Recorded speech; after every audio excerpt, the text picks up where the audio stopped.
ಶ್ರೀ ಶ್ರೀ ಶನೀಶ್ವರ ಸ್ವಾಮಿ ದೇವಾಲಯ trust Mahalakshmi layout Saraswathipura ಭಕ್ತರ ಕಷ್ಟಗಳನ್ನು ಈಡೇರಿಸುವ ಶನೈಶ್ಚರ ದೇವಾಲಯದಲ್ಲಿ ಆಷಾಢ ಮಾಸದ ಪ್ರಯುಕ್ತ ಶನಿದೇವರಿಗೆ ವಿಶೇಷ ಪೂಜೆ, ಮಹಾಮಂಗಳಾರತಿ, ದೇವರ ಅನುಗ್ರಹ ದೊರೆತ ಭಕ್ತರಿಂದ ರಾಜ ಸತ್ಯರಥ ಕಥಾಪ್ರಸಂಗ, ಭಜನೆ, ಭಕ್ತರಿಗೆ ಪ್ರಸಾದ ವಿನಿಯೋಗ, ಕಷ್ಟ ಎಂದು ಬರುವ ಭಕ್ತರಿಗೆ ದೇವರ ಅನುಗ್ರಹದಿಂದ ಕಷ್ಟಗಳು ದೂರವಾಗಿ ತಮ್ಮ ಇಷ್ಟಾರ್ಥಗಳು ಫಲಿಸುತ್ತದೆ ಎಂಬ ನಂಬಿಕೆಯಿಂದ ದೇವರನ್ನು ನಂಬಿ ತಮ್ಮ ಕಷ್ಟಗಳನ್ನು ದೂರವಾಗಿಸಿಕೊಂಡು ಭಕ್ತಿ ಭಾವದಿಂದ ದೇವರ ಕೃಪೆಗೆ ಪಾತ್ರರಾದ ಭಕ್ತ ಜನಸಾಗರ.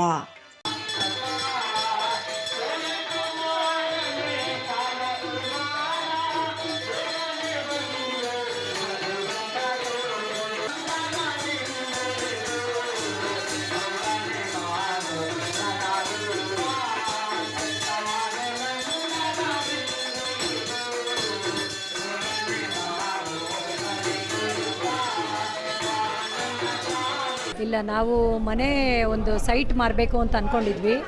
ತುಂಬ ಕಷ್ಟ ಆಗ್ತಾಯಿತ್ತು. ಅವಾಗ ದೇವರು ಇದು ಹೇಳ್ತಾರೆ, ಅದನ್ನು ಮಾರಿಸ್ಕೊಡ್ತೀನಿ ನೀನು ಹೋಗು ಅಂತ. ಅದು ಪ್ರಾಬ್ಲಮಲ್ಲಿದ್ದು ಸಾಲ್ವ್ ಆಗಿ ಮಾರಿಸ್ಕೊಟ್ರು ಒಳ್ಳೆ ರೀತಿಯಲ್ಲಿ. ಅದೇ ಥರನೇ ನಾವು ತೊಗೊಬೇಕು ಈ ಏರಿಯಾನಲ್ಲಿ ಅದನ್ನು ತೆಗೆದುಕೊಟ್ಟಿದೆ. ಅದಲ್ದಿರ ನನ್ನ ಮಗಳಿಗೆ ಕೆಲಸ ಬೇಕು ಅಂತ ಅಂದ್ಕೊಂಡಿದ್ವಿ, ಸ್ವಲ್ಪ ಬೇರೆ ಕಡೆ ಕೆಲಸ ನೋಡ್ತಾಯಿದ್ವಿ, ಅದನ್ನು ಮಾಡಿಕೊಟ್ಟಿದೆ. ನನ್ನ ಮಕ್ಕಳಿಬ್ಬರು ಚೆನ್ನಾಗಿದ್ದೀವಿ, ನಾವು ಚೆನ್ನಾಗಿದ್ದೀವಿ. ಇಲ್ಲಿಂದ ದೇವ್ರ ಸೇವೆ ಮಾಡ್ತಾ ಮಾಡ್ತಾ ನಾವು ಚೆನ್ನಾಗಿರ್ತೀವಿ ಅಂತ ನಂಬಿದ್ವಿ. ಅದೇ ರೀತಿ ದೇವರು ಒಳ್ಳೇದು ಮಾಡ್ತಾ ಇದ್ದಾರೆ.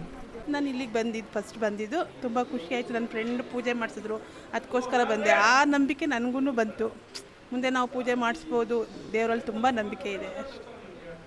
ಕತೆ ಇದು ಶನಿ ಮಹಾತ್ಮನ ಕತೆ ಕೇಳ್ತಾ ಇದ್ದರೆ ಮೈ ಜುಮ್ ಅನಿಸುತ್ತೆ. ತುಂಬಾ ಎಲ್ಲರಿಗೂ ಒಳ್ಳೆಯದಾಗುತ್ತೆ. ಈ ಕತೆ ಕೇಳಿದ್ಮೇಲೆ ಎಲ್ಲರೂ ಇದನ್ನು ಮಾಡಿಸ್ಬೇಕು ಅಂತ ಅನುಭವ ಆಗುತ್ತೆ. ನನಗೆ ಹೂವು ಪ್ರಸಾದ ಸಿಕ್ಕಿದೆ, ನನಗೆ ತುಂಬ ಖುಷಿಯಾಯಿತು. ಎಲ್ಲರಿಗೂ ಇದು ಭಾಗ್ಯ. ನನಗೆ ಇವತ್ತು ತುಂಬ ಹೆಮ್ಮೆ ಆಗ್ತಾಯಿದೆ.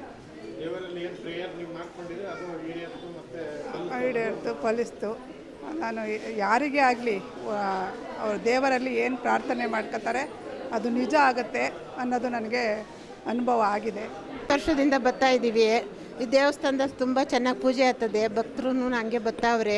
ನಾವೇನು ಅಂದ್ಕೊಂಡ್ರು ಸ್ವಾಮಿಯರು ಚೆನ್ನಾಗಿ ನಡೆಸ್ಕೊಡ್ತಾರೆ. ತುಂಬ ಅಭಿವೃದ್ಧಿ ಆಗದೆ. ನಾವು ಇದಕ್ಕೆಲ್ಲ ಇದು ಮಾಡ್ತಾ ಇದ್ದೀವಿ ಸ್ವಾಮಿ. ಇಲ್ಲಿ ಎಲ್ಲ ನಾವೇನು ಅಂದ್ಕೊತೀವೋ ಎಲ್ಲ ನಡೀತಾ ಐತೆ. ಸ್ವಾಮಿಯರು ಅಷ್ಟೇ ಸತ್ಯವಾಗಿ ಎಲ್ಲ ನಡೀತಾ ಐತೆ. ಎಲ್ಲೆಲ್ಲಿಂದನೋ ಬರ್ತಾವ್ರೆ. ನಾವು ನೆಲಮಂಗಲ, ಕೆಂಗೇರಿ ಅಲ್ಲಿಂದ ಎಲ್ಲ ಬರ್ತೀವಿ. ನನ್ನ ಮಕ್ಕಳು ಮರಿ ಎಲ್ಲ ಬಂದವ್ರೆ ಸ್ವಾಮಿ. ಬರ್ತಾ ಇದ್ದೀನಿ. ಈ ದೇವಸ್ಥಾನಕ್ಕೆ 20 ವರ್ಷದಿಂದ ಬರ್ತಾ ಇದ್ದೀನಿ. ನಮ್ಗೆ ಯಾವುದೇ ರೀತಿಯ ತೊಂದರೆ ಆಗಿಲ್ಲ, ಒಳ್ಳೆಯದೇ ಆಗ್ತಾಯಿದೆ. ನಾವು ನಂಬಿದ್ದೀವಿ, ಪರಮಾತ್ಮನ ನಂಬಿದ್ದೀವಿ. ಶಿಸ್ತಾಗ ನಡ್ಕೊಂಡು ಹೋಗ್ತಾ ಇದ್ದೀವಿ.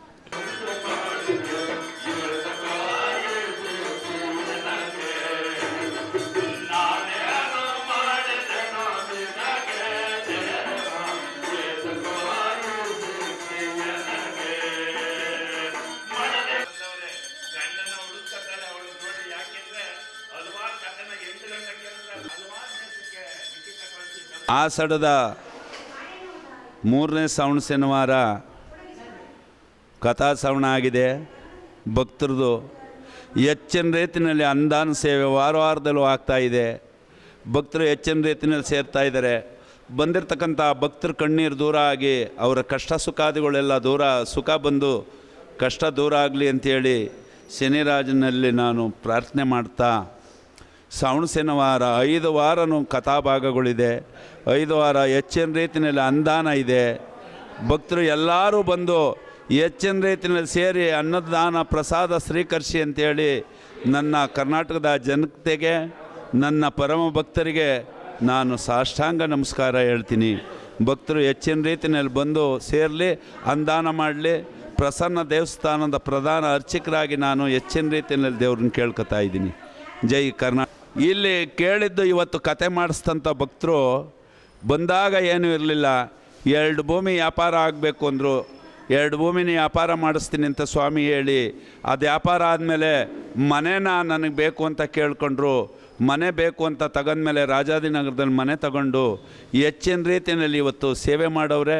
ಇಂಥ ಮಕ್ಕಳಿಲ್ಲದೆ ಇರೋರಂಥವ್ರಿಗೆ ಬೇಕಾದಷ್ಟು ಜನ ಮಕ್ಕಳು ವಾರವೇ ಹೆಸರು ಕಟ್ತಾ ಇದ್ದೀನಿ.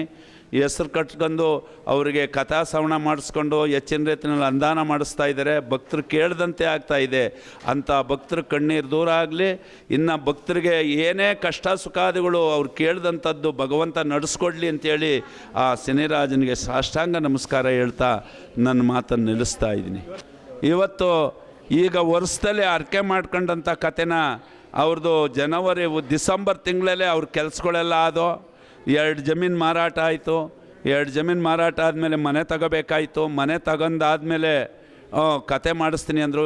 ರಾಜಾಜಿನಗರದಲ್ಲಿ ಮನೆ ತಗೊಂಡ್ರು. ಅದೇ ರೀತಿ ಮನೆ ತಗೊಂಡಾದಮೇಲೆ ಕಥಾ ಶ್ರವಣ ಈ ವರ್ಷ ನಡೆಸ್ಕೊಟ್ಟವ್ರೆ.